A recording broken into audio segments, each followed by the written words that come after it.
What's up, guys? Welcome to Daily Dose of Reddit. This is your host, Zach, and today's subreddit is r/EntitledParents. This story's called Entitled Mom Wants a Newer Model. This just happened a few hours ago. I'm gonna make this a short one since I'm on my phone and on lunch. Me again from the animal shelter, which is a magnet for the crazy and over-entitled of the world. Enter 60-year-old grandma. She comes into our shelter with this tiny little poodle that is skin and bones, missing hair and blind and seemingly deaf. The dog looked like it died months ago and didn't know it. Well, entitled grandma brings this dog in and says it's a stray she found. We ask her the basics. Do you live in this county? Is one of the biggest questions we ask. See, what some people don't know is that every county in a state has its own county animal shelter or animal control facility. Any stray animal found must be brought to that county shelter, usually within 48 hours of finding the animal. It is illegal to take a stray animal from one county and surrender it to an animal shelter in a different county that you don't live in. Now, that being said, entitled grandma doesn't live in this county. However, she claims to have found this dog running down the road in our county. Okay, it happens. We take the dog in and I get called to do its medical exam. I make sure the dogs and cats and whatever else we get has their proper shots and medication so they don't get sick while here, or if they are sick, so we can at least start getting them healthy. This requires a lot of wrestling with big animals that can kill me if they timed it just right, who don't want to take their pill or get a shot. So I take the little poodle into the back, and the first thing I do is scan any animal coming in for a microchip. Chip comes up instantly. I research the chip, and sure enough, it's from the next county over that entitled grandma lives in, registered to that county's animal control. This is a red flag for me. This tells me it's her dog. However, I follow through and contact the next county's animal control. They pull up the chip number and give me the owner's name, address, and phone number. It's not entitled grandma.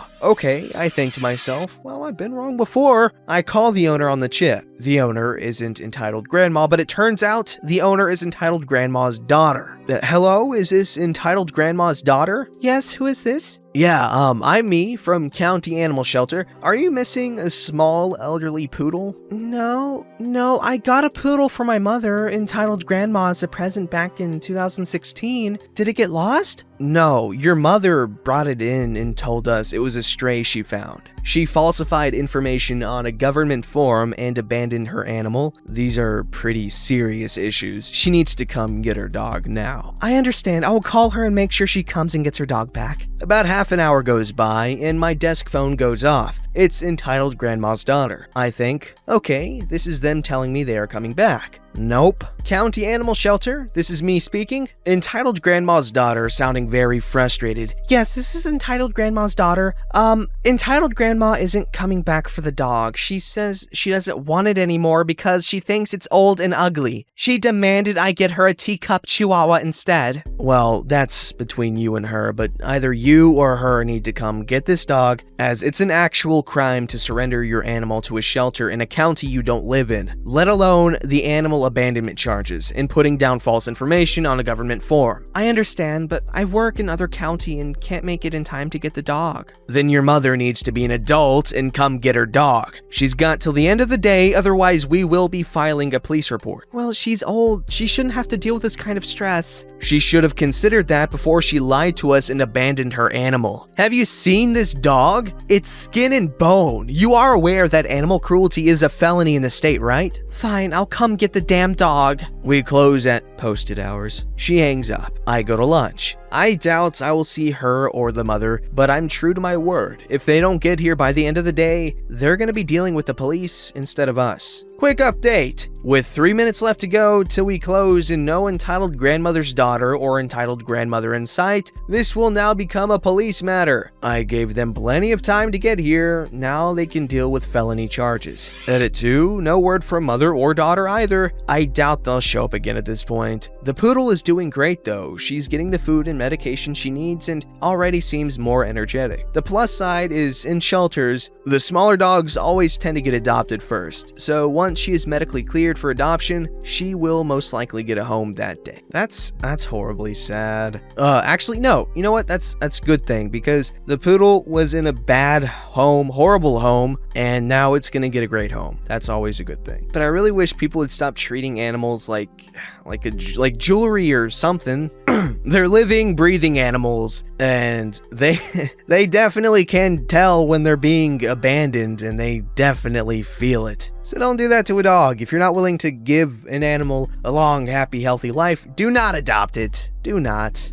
This story's called Wild Karen Appears. Entitled Mom Thinks It's Okay to Touch Pregnant Mom Gets Slapped and Arrested. Hello everyone, I promised if I ever came across another entitled Karen, I would post, and I hope this is the right subreddit. Please excuse the grammar, I am on mobile and I just worked a 12-hour shift, you go man. So the cast, me, a rookie cop, pregnant mom, Karen. So I just started my shift and I was feeling good. I had a good dinner, all my good partners were on shift, and I was jamming out to my favorite Backstreet Boys track in my car. Then it happened. Dispatch sends out a call about a disturbance at a local coffee shop in my area. So I take the call and zoom on over. I pull up and there she is, Karen. I take one step out of my patrol car and she basically runs up to me. Now, Karen was 42 years old with that really short haircut, and I did notice that she had a big red mark on her cheek. Ma'am, is everything all right? In the most dramatic tone. Thank goodness you're here. I was just attacked by a crazy woman in the coffee shop. Okay, where is she? Karen points to a woman in the shop. I tell her to wait outside. She doesn't, and I request an additional deputy to come out. I walk inside and I see a young woman who is very angry and very pregnant. I would have to say like 7 months maybe. She's sitting at a table on her phone. I approached her and asked her what happened. So I'm in here just getting a coffee, minding my own business, when that lady, points at Karen, walks up to me and starts touching my belly. I ask her to stop, but she keeps touching me. Then when the barista sets my coffee down for me, she, Karen, takes it off the counter, hands it back to the barista and says it's illegal to sell coffee to a pregnant woman. Then she starts touching my belly again, saying that I'm a bad mom. I ask her to leave me alone and stop touching me. She then tells me she's a mother and that it's okay. She got really rough with touching my belly and I got scared. When I tried to walk away, she wouldn't stop, so I slapped a bench to get her to leave me alone. I look at Karen, who is standing by the door, rolling her eyes as pregnant mom was telling her story. My partner shows up and walks up to me. Now, my partner is a no BS, short, southern, corn-fed, mud-raised woman. I asked her to hold it down out here. I talked to the manager and several employees behind the bar. They all confirm what pregnant mom said, and the manager even brought me back to the office and showed me the security footage. All of it confirms pregnant mom's story, and on the camera, it looked like Karen was getting aggressive with the pregnant mom because pregnant mom tried to walk away, and Karen wouldn't let her stomach go. I walk out to pregnant mom. Ma'am,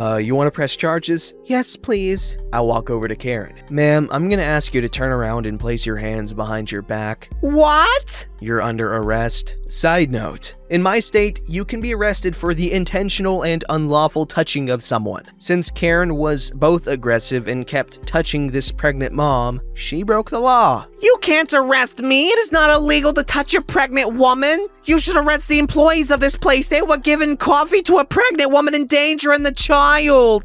Ma'am, no, you cannot touch someone without their permission, pregnant or not. Second, there is no law that says a pregnant woman cannot drink coffee, so please turn around and place your hands behind your back. No, I am not getting arrested. I am leaving. I have to get home to my children. Karen turns to leave the store, and my partner steps in front of her with a "try me" look on her face. Karen stops dead in her tracks. I took that moment and snatched her hands and put on a pair of cuffs. Karen loses it. She starts trying to get away and screams. She is flailing so hard she knocks off my body camera. I have to pick her up and carry her to my patrol car. When I get there, my partner opens the door, but Karen actually puts her feet on the panel to stop me from putting her in. My partner rolls her eyes, grabs her taser, and zaps her leg. Karen shrieks and finally gets in the car. My partner, the saint that she is, says she can do the paperwork while I take Karen to jail. So the whole ride, I'm getting told how I need to watch my back, how she knows the sheriff, how I'm going to lose my job, and how I have no idea who she is. I get her to the jail and she starts going off about her rights. She needs to talk to a lawyer and she needs to be released right now. The jail staff was looking at me with that "what unholy nightmare did you bring us" stare. So I did my report and realized I still have 9 hours on shift. Luckily, the rest of the night was not that bad. Okay, kind of unrelated. I will say this.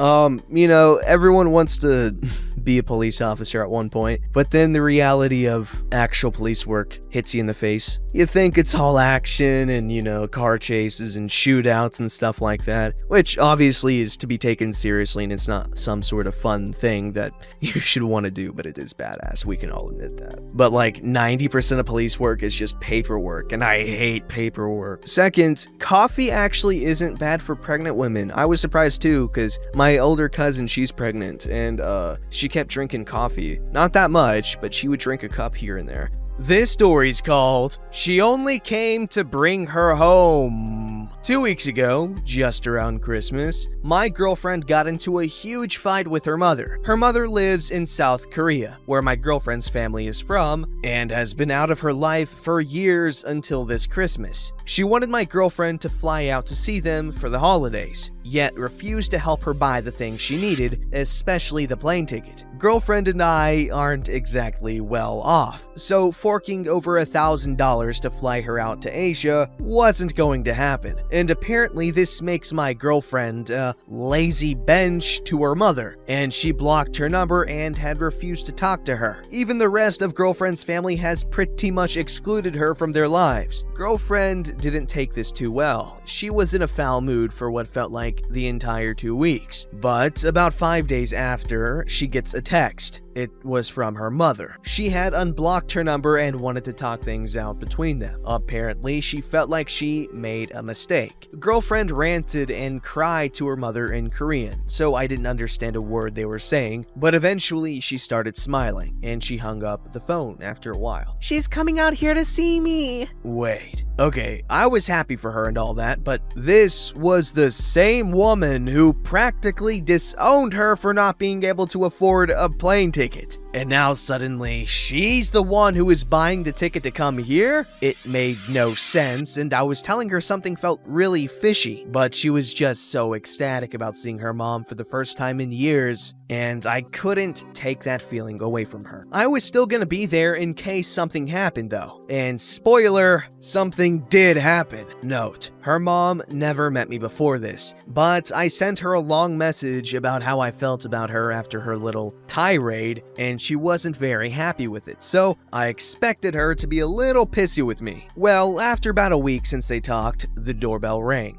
Girlfriend went to the door, and there she was, her mother. And from the way she was dressed and the way she looked, I have a feeling she's the Asian version of a Karen. No blonde streak in her hair, but it was cut like you would see on an American Karen. They hugged tightly and cried in each other's arms, but as soon as she saw me, she let girlfriend go and reached her hand out to me. I didn't want to shake her hand, but I did. I was mostly non-existent while they caught up. She was telling me what they were telling each other in Korean, and girlfriend pretty much had to retell her life story from the day her mom left her. She told her about graduating high school and then beauty school, her ex-boyfriend who thankfully got his drunk ass arrested, and how she was living on her own until meeting me. Entitled Mother seemed to be interested in her story, but I was noticing that she seemed more interested when girlfriend had to retell the bad things that she went through. Not even a reaction out of her when she mentioned me. It eventually came to this this point, and thankfully,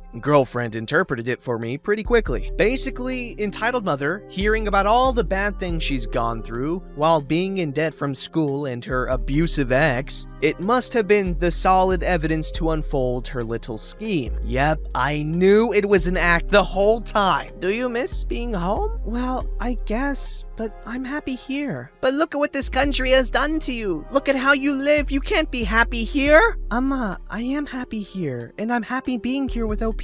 Victory dance in my head. But your whole family misses you. I miss you. Come on, we all want you back home with us. I'm not going back after what you said to me. I thought you came here to make things up to me, but I already have plans for you back home. There's a nice apartment for you to live in. There's a salon looking for a hairstylist. Everything is there and waiting for you. She then grabs girlfriend's hand and starts shouting incoherently at her in Korean. Girlfriend was trying to be reasonable and refusing to move, but her mom was getting more and more pushy and violent. So I did what I could without getting arrested, and I forced the woman off of girlfriend and towards the door, telling her to get out. I didn't understand, but girlfriend eventually told me she was blaming me for changing her daughter. I grabbed my phone to call the police, and entitled mother took off after girlfriend shouted what I was doing. She was shaking. I had to hold her for a minute before we could hear entitled mother outside, shouting at our apartment. I looked out the window. This woman was throwing stones at the house, still rambling.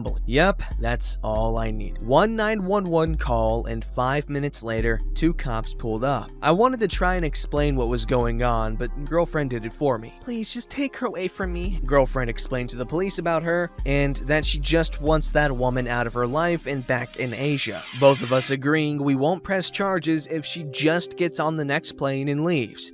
They agreed, and as far as I know, they had to escort her to the airport that she had just left that morning, and had to wait 9 hours with this crazy woman that doesn't know a lick of English, and was probably yakking their ears off. I don't know anything about what happened next, but neither of us has seen entitled mother since. So I just assumed she got on the plane and went back home. Girlfriend apologized and knew that it was just an attempt to get her back to South Korea the whole time, but just missed her family so much and wanted to start things fresh with their mom. We are fine now, and I've been trying to get her to spend a little time with my mom, so she will at least have a mother figure in her life. We'll see how that turns out. You know what? That's a boyfriend who cares. That's some good stuff.